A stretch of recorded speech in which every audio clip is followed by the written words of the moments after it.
है। मैं एक बार पवन जी का जो वो प्रेस कॉन्फ्रेंस करके उन्होंने इंटरव्यू दिया है, मैं वो वीडियो प्ले करके और उनके हर सवाल का जवाब देना चाहूँगी, क्योंकि मैं यहाँ पे कुछ भी उनके अगेंस्ट बात करने नहीं आई हूँ या फिर उनके लिए कुछ ऐसा नहीं बोलने आई हूँ। बस वो उन्होंने जो बात बोला है उसका जवाब देना चाहती हूँ मैं। तो एक मिनट में बस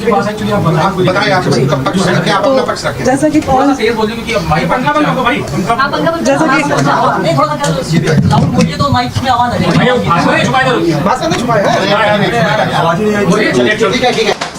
प्रशासन में सूचना भी किया कि हाँ सर ऐसी ऐसी बात है। फिर हम लोग रात में खाना खाने बैठे थे, हमारे मित्र, हमारे छोटे भाई धनंजय जी, ऋतिक खाना खा रहे थे। तो धनंजय ने बोला कि भैया ज्योति जी के भाई से बात हुई कि वो लोग आ रहे हैं। मैंने बोला भाई थोड़ा मन ठीक नहीं लग रहा है, उन लोगों से बोलो ना कि एक दो दिन बाद आ जाएं। खाना वाना खा के हम लोग सो जाते हैं। नींद में ही हूँ, मैं सोया हूँ, मेरा बड़ा भाई आता है और बोलता है कि पवन नीचे ज्योति आई हैं। मैं उठता हूँ, मुझे एक मीटिंग में भी जाना था। मैं ये बोलना चाहता हूँ कि कानून हमारे लिए भी मायने रखता है और कानून आपके लिए भी मायने रखता है। तलाक का केस हमारे तरफ से आरा से चल रहा है, मेंटेनेंस का केस ज्योति जी की तरफ से चल रहा है बलिया से। और मैं ये बोलना चाहता हूँ कि ज्योति जी, अगर मैं आपसे मिलना नहीं चाहता तो क्या आप हमसे मिल पाती? फिर भी हम रेडी हुए, रेडी होके बैठे। मेरा छोटा भाई ऋतिक नीचे कहीं अगल बगल में था, उसको ज्योति जी फ़ोन भी की थी। ऋतिक आया, धनंजय जी आए और उनको सम्मान सहित फ्लैट के अंदर लेके आए। हम लोग अच्छे से मिले। ज्योति जी थी, उनकी बड़ी बहन जूही जी थी, उनके छोटे भाई दुर्गेश जी थे और एक नया लड़का जो उनका सोशल मीडिया देखता है। मैं उनसे मिला। मेरा ज्योति जी से व्यवहार कैसा रहा ये ज्योति जी जानती हैं, उनका दिल जानता है और भगवान जानते हैं। आते ही उन्होंने बोला कि मैं अब यहाँ से हिलूंगी नहीं। मैंने बोला पानी पीजिए।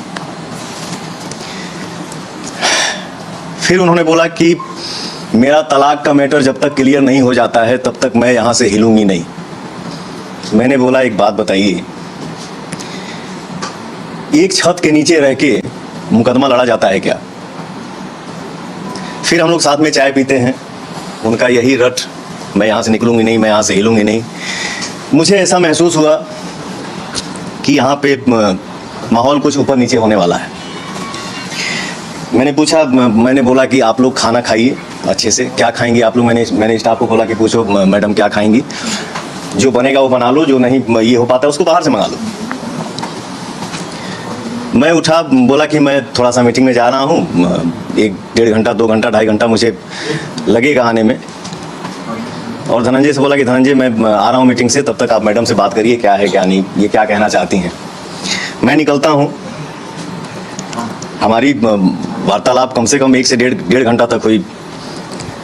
मैं मीटिंग के लिए निकलता हूँ सर, मीटिंग करता हूँ। मेरा मोबाइल 2-2.5 घंटा मेरे से दूर रहा। मीटिंग करके फ्री होके जब मैं गाड़ी में बैठा तो मेरा मोबाइल मेरे हाथ में आया। मैं मोबाइल चेक करने लगा, मुझे फ़ोन आता है कि भैया घर पे ऐसे ऐसे हो गया है। मैंने लाइव ही देखा। तो मैंने ये सोचा कि अभी फ़िलहाल घर पे जाना मेरा उचित नहीं है। उसके बाद भी मैंने धनंजय को फ़ोन किया कि भाई देख लेना मैडम को, उनके साथ जो है उन लोगों को कोई दिक्कत ना हो। और सर मैं पूरी रात रोड पे गाड़ी साइड करके गाड़ी में ही रहा, रात काटा। नेक्स्ट डे मैडम जाती हैं, धनंजय बाकायदे उनको नीचे छोड़ने जाते हैं। तो जैसा कि आप लोगों को पता है कि 5 तारीख को मैं पवन जी से मिलने उनके आवास पे पहुंची थी। वहाँ पे जब मैं पहुंची तो वहाँ पे कोई पुलिस, जैसा कि उन्होंने बोला था कि पहले से ही पुलिस वहाँ पे, उनके भाई द्वारा बोला गया था कि वहाँ पे पहले से ही प्रशासन वहाँ पे थी, तो ऐसा कुछ नहीं था। मैं जब वहाँ पे पहुँची तो पहले हम लोगों ने गार्ड से पूछा तो गार्ड ने ही हमें मना कर दिया कि नहीं आपको ऊपर जाना अलाउ नहीं है, मना किया गया है। फिर जब हमने उनसे पूछा तो उतनी देर में प्रशासन आती है, प्रशासन द्वारा बोला जाता है कि आप थाने चलिए, थाने बैठ के बात होगी। मैंने बोला कि नहीं मैं थाना नहीं जाऊँगी। उसका वीडियो है मेरे पास, पहले मैं आप लोगों को वीडियो दिखाती हूँ। जब सुबह मैं जब पहुँची हूँ वहाँ पे, जब प्रशासन आई थी वहाँ पे,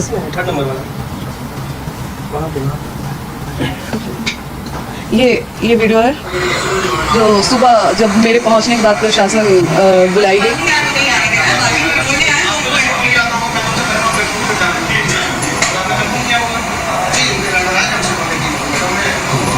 तो वहाँ भी प्रशासन बुला के मेरे साथ बदतमीजी किया गया वहाँ पे भी।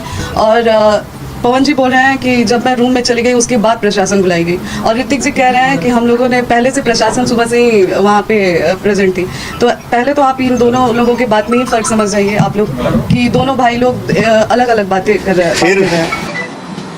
अब आते हैं थोड़ा सा मुद्दे की बात पे। मैं ये कहना चाहता हूँ ज्योति जी कि आप जो अपने पति के लिए अपनापन दिखा रही हैं, ये अपनापन चुनाव से 1 महीना पहले क्यों नहीं दिखा? ये अपनापन चुनाव से 2 महीना पहले क्यों नहीं दिखा? 3 महीना पहले क्यों नहीं दिखा? 4 महीना पहले क्यों नहीं दिखा? ये अपनापन चुनाव से 1 महीना बाद क्यों भी दिख जाता? आज ही क्यों? क्योंकि मैं अमित शाह जी से मिल लिया, जेपी नड्डा जी से मिल लिया, धर्मेंद्र प्रधान जी से मिल लिया, विनोद तावड़े जी से मिल लिया, उपेंद्र कुशवाहा जी से मिल लिया। वाह रे अपनापन। और एक बात, ज्योति जी के पिताजी राम बाबू सिंह जी लखनऊ आते हैं, हमारी उनकी मुलाकात होती है तो उनके पिताजी बोलते हैं कि पवन जी आप हमारी बेटी को विधायिका बना दीजिए, इसके बाद आपको उसको रखना होगा रखिएगा, छोड़ना होगा छोड़ दीजिएगा। मैंने बोला पिताजी ये हमारे बस की बात नहीं है। और ज्योति जी विधायिका बनने के लिए आप इतना हद तक गिर सकती हैं, ये मुझे उम्मीद नहीं था। खैर, आपको जो करना है सो करिए, आपको जितना बोलना है बोलिए, आपको जितना गिरना है गिरिए, लेकिन मैं मर्यादा से बाहर नहीं जा सकता क्योंकि ये मेरे माँ बाप का दिया हुआ संस्कार है। चुनाव को लेके कि इतना आप गिर गई, तो चुनाव को लेके मैं गिरी। मैंने उसके बाद भी एक वो डाला कि पोस्ट डाला कि अगर आप मुझे पत्नी रूप में स्वीकार करते हैं तो मैं आज भी चुनाव लड़ने के लिए मना कर रही हूं और मैं चुनाव नहीं लड़ूंगी। मैं यहाँ तक भी बोल रही हूँ कि अगर आप मुझे बोलेंगे कि आप अपने परिवार से रिश्ता खत्म कर दीजिए, आपके साथ अगर आप मेरे साथ ये भी कंडीशन रखते हैं कि आप अपने परिवार से नहीं मिलेंगे, आप अपने मायके नहीं जाएंगी, तो मैं वो भी करने के लिए तैयार हूँ। चुनाव नहीं लड़ेंगे, मैं वो भी करने के लिए तैयार हूँ, लेकिन शर्ते कि आप मुझे पत्नी के रूप में स्वीकार करिए तब। और चुनाव की बात तो आप लोग ही बताएं कि 15 साल से पार्टी में स्टार प्रचारक के रूप में पवन जी ने काम किया है। 15 साल में उन्होंने अपने लिए टिकट नहीं, वो खुद के लिए टिकट नहीं ले पाए, तो मैं किस मुंह से जाऊंगी उनसे ये कहने कि आप हमें टिकट दिलाइए भाजपा से? मेरा ये सवाल है कि किस मुंह से आके मैं जाऊंगी? पहले वो अपने लिए तो टिकट ले लें, फिर तो वो हमें दिलाएंगे। जो 15 साल में कार्यकर्ता के रूप में काम किए पार्टी में, फिर भी उनको पार्टी के द्वारा टिकट नहीं मिला, तो वो हमें टिकट क्या दिलाएंगे? आज आप सभी के आशीर्वाद से दुनिया पवन सिंह को सुपरस्टार बोलती है, पावर स्टार बोलती है। 40 साल का हो गया, 10 घंटा मेहनत करता हूँ, 15 घंटा मेहनत करता हूँ, 20 घंटा मेहनत करता हूँ। मेहनत करके जब घर वापस लौटता हूँ, दरवाजा खटखटाता हूँ तो मेरा भी दिल करता है कि या तो दरवाजा मेरी बेटी खोले और नहीं तो मेरा बेटा खोले। लेकिन सर, दरवाजा मेरा स्टाफ खोलता है, नहीं तो मेरी बूढ़ी माँ खोलती है। इसके बाद हम लोग घर में इंटर करते हैं, हम भाई मित्र स्टाफ मिलके खाना बनाते हैं, खाना खा के सो जाते हैं। मैं इतना कहना चाहता हूं, मैं भी इंसान हूं यार, थक जाता हूं कभी कभी। यही बात है सर कि महिला के हर बात पे आंसू गिर जाता है और वो दुनिया को दिख भी जाता है। मर्द का दर्द नहीं दिखता है और ना ही वो दिखा पाता है कि बच्चे के लिए वो तरस रहे हैं। तो जो इंसान बच्चे के लिए तरसता है वो दवा नहीं खिलाता है अपनी पत्नी को। मुझे हर बार दवा खिलाया गया और बहुत सारी चीज़ें मैंने आज भी मीडिया में नहीं रखी थी, लेकिन आज पवन जी ने मुझे मजबूर कर दिया है। मैं पवन जी को बदनाम नहीं कर रही हूँ, मैं बस अपना पक्ष रख रही हूँ। खुद के बारे में जो चीज़ें हैं वो मैं आज मीडिया में रख रही हूँ। पवन जी द्वारा मुझे जब दवा खिलाया जाता था, उस चीज़ के विरोध में जब मैं बोलती थी तो मुझे इतना टॉर्चर किया गया कि मैंने स्लीपिंग पिल्स खा लिया था, नींद की गोली। उस समय उनके भैया रानू भैया जी थे और उनके टीम मेंबर में से दीपक भैया थे, बिक्की जी थे। रात के 2 बजे वो लोग मुझे उठा के हॉस्पिटल ले गए और वहाँ पे मेरा इलाज हुआ। हॉस्पिटल का नाम मैं आपको दिखाती हूँ। कौन सी दवा देते थे ज्योति जी, बता सकती है क्या? जी, वो जो गर्भपात का दवा खिलाते थे मुझे। जब पत्नी के रूप में स्वीकार ही नहीं करते हैं, तो आज मैं भी समाज से पूछना चाहूँगी, क्या मुझे जीने का हक नहीं है? अगर पत्नी के रूप में वो मुझे स्वीकार करते ही नहीं है तो मैं कहाँ जाऊँ? क्या मैं अपने लिए खड़ी नहीं हूँ? क्या मैं एक ऐसी औरत बन के रह जाऊँ कि लोग मुझे देख के ये सोचे कि मैं हार गई अपनी चीज़ों से। आज मुझे कई महिलाएं देख के उनको हिम्मत मिल रही है, कई महिलाएं मेरे लिए खड़ी हैं। आप चुनाव लड़ेंगे पवन सिंह के खिलाफ? अगर वो पत्नी अगर ये मौका मिलता है तो आप चुनाव लड़ना चाहेंगे इसके खिलाफ? आप लड़ेंगे, उनके खिलाफ लड़ेंगी? बात चुनाव की है ही नहीं। देखिए लेकिन मैं उन्होंने तो पूरे बात चुनाव पे ही डाल दी है। जी। उन्होंने कहा कि चुनाव की वजह से आप निकल जाए। अगर वो पत्नी के रूप में स्वीकार नहीं करते हैं तो मेरे पास फिर कोई रास्ता ही नहीं है। चुनाव लड़ेंगे? जी। किसी से बात चल रही है आपकी, किसी पार्टी से? कौन देगा टिकट? फिलहाल देखिए अभी तो कुछ टाइम से मैं यहीं पे हूँ, तो मेरा जो भी बातचीत हो रहा था वो अभी फिलहाल इन सब चीज़ों में इतनी बुरी तरह से मैं वो हो गई हूँ कि अभी फिलहाल मेरी किसी से कोई बातचीत नहीं है।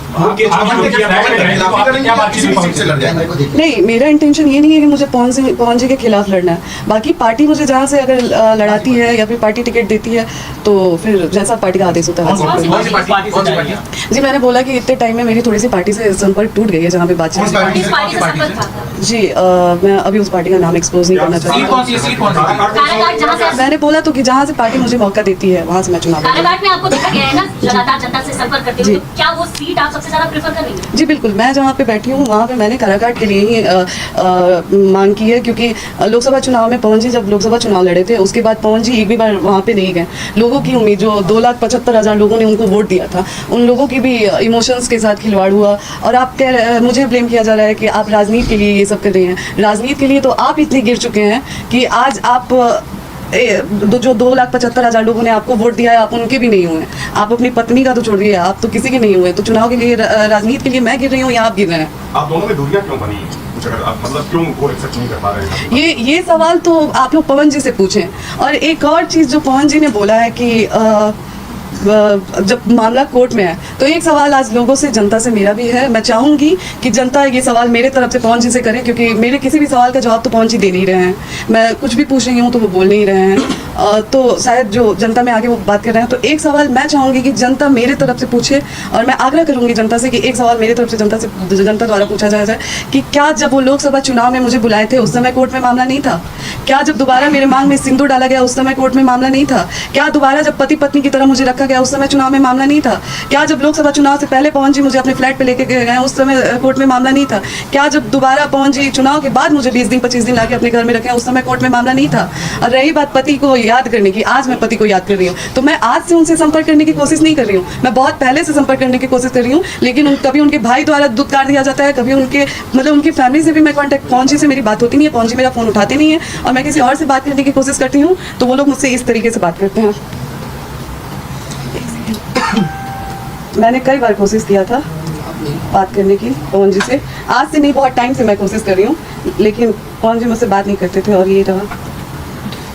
मतलब आप लगातार उनसे संपर्क करना चाह रही हैं? जी, ये गलत बात है कि मैं चुनाव के टाइम उनसे संपर्क करने की कोशिश कर रही थी। मैं बहुत टाइम से उनसे बात करने की, हाँ, जब लोकसभा चुनाव के पहले हमारी कोई बातचीत नहीं थी, उस समय मैं भी संतुष्ट हो गई थी कि पवन जी ने मुझ पर डाइवोर्स फाइल कर दिया है। और पहले तो मैं ये क्लियर कर दूँ लोगों से कि डाइवोर्स हमारी तरफ से नहीं फाइल हुआ है, डाइवोर्स पवन जी की तरफ से फाइल किया गया है। डाइवोर्स का केस पहले पवन जी ने डाला है, हमारी तरफ से नहीं हुआ। हमारी तरफ से शुरू से ही मैं लगी थी कि अपना रिश्ता बचा लूँ। हाँ, जब डाइवोर्स फाइल हुआ था तो मैं मुझे भी हो गया कि चलो, मैं उस समय शांत हो गई कि उन्होंने डाइवोर्स फाइल कर दिया, वो नहीं रखना चाहते हैं, तो कब तक मैं ये चीज़ों को वो करूँ, कब तक मैं झेलूँ, तो मैं शांत हो गई थी। लेकिन दोबारा जब ये लोकसभा चुनाव में बुला के मुझे यूज़ किया गया, मेरे मांग में सिंदूर भरा गया, तो क्या मेरा कोई मान सम्मान नहीं है? क्या औरत की कोई इज्जत नहीं है? क्या औरत सिर्फ एक इस्तेमाल की चीज़ बन के रह गई आज समाज के लिए, कि जब आपको जरूरत पड़ेगा आप औरत को बुलाएंगे, मांग में सिंदूर डालेंगे, पति पत्नी का संबंध बनाएंगे और फिर चुनाव के बाद फिर छोड़ देंगे, ये कह के कि कोर्ट में मामला है? ये कहाँ से इंसाफ है और ये कहाँ का इंसाफ है? आज पवन जी कह रहे हैं चुनाव के टाइम, तो छोड़े तो आप भी थे हमको चुनाव से पहले, तो फिर चुनाव के टाइम आपने क्यों याद किया? राजनीति के लिए मैं गिरी हुई या आप कर रहे हैं काम? और रिकॉर्डिंग, एक सेकंड बस, एक रिकॉर्डिंग इनके, मैं उनके घर बात करती थी, तो ये उनके भैया राजू जी हैं, उनका ये भैया, ये अम्मा क्या स्टेटमेंट दी है बताइए तो? क्या चीज? कि पैसे पूछ रहे हैं लोग कि ज्योति क्यों नहीं आई, तो बोली है कि पैसे, ज्योति को बस पैसा लेना था, पैसा लेके कितना पैसा दिए हैं लोग हमको? कब बोलोगे? कल रात में कहा? कितना पैसा? आप बताइए कि इलेक्शन में कितना पैसा हमको दिया गया था? गाड़ी की बात है तो गाड़ी हम मांगे थे, कहीं दिखाते पवन सिंह की हम उनसे गाड़ी मांगे हैं? एक और चीज बताइए भैया, चलिए आप समझदार है ना, आप बताइए कि जब तक मैं पवन सिंह की वाइफ हूँ, क्या पूरा पवन सिंह का मेरा नहीं है? आज अगर घरों पे हम आके रहना चाहे तो कोई हमको निकाल देगा? अब तो क्या करो ना करो हम क्या जानते हैं भाई, लेकिन जब कोर्ट में तलाक के केस चल रहा हाँ, तो कोर्ट में भैया आपसे बात अरे पागल, हम तुमको कहा था कानून में कोई ऐसा नियम ही नहीं है। बात हम कह रहे हैं भैया, किया। नहीं नहीं, कानून में कोई ऐसा नियम नहीं है। यही नियम है कि जब तक तलाक नहीं होता है तब तक आप जाके अपने नहीं, पति जब के घर पे रह कोर्ट में सकती हैं। जब तलाक के केस हम आ होता जाए है। भैया, हम आ जाए, आप लोग रोक लेंगे हमको। आइए, हम आ जाए, रोक लेंगे हमको। हाँ आइए आइए आइए। ठीक है, आप रोक लेंगे ना हमको। अरे मैं घर ना यार, फालतू मत मत बोलो जरा। ज्योति जी ज्योति अपना काम है, बात हमारे से मत करो, ठीक है ना? फोन मत काटिए आप। क्यों नहीं काटे? क्यों काटे? इसकी बात बताइए, आपकी और जनाब, जी ये आप ये पवन जी के बड़े भैया रानू जी से मेरी बात हुई थी। तो जब मैंने आने की बात किया तो ये लोग हमेशा मुझसे बहुत गंदे तरीके से बात करते थे मुझसे, हमेशा मुझे धमकी उमकी देते थे, लोग क्या आके दिखा दो, फिर हम लोग दिखाएंगे ऐसे वैसे रिकॉर्डिंग। और हॉस्पिटल, जिस हॉस्पिटल में मैंने नींद की गोली खाई थी, उसके बाद रानू भैया के द्वारा वहाँ पे पवन जी के पहले की टीम में से दीपक भैया जी थे, रानू भैया जी थे और बिक्की जी थे। हॉस्पिटल का नाम ये हॉस्पिटल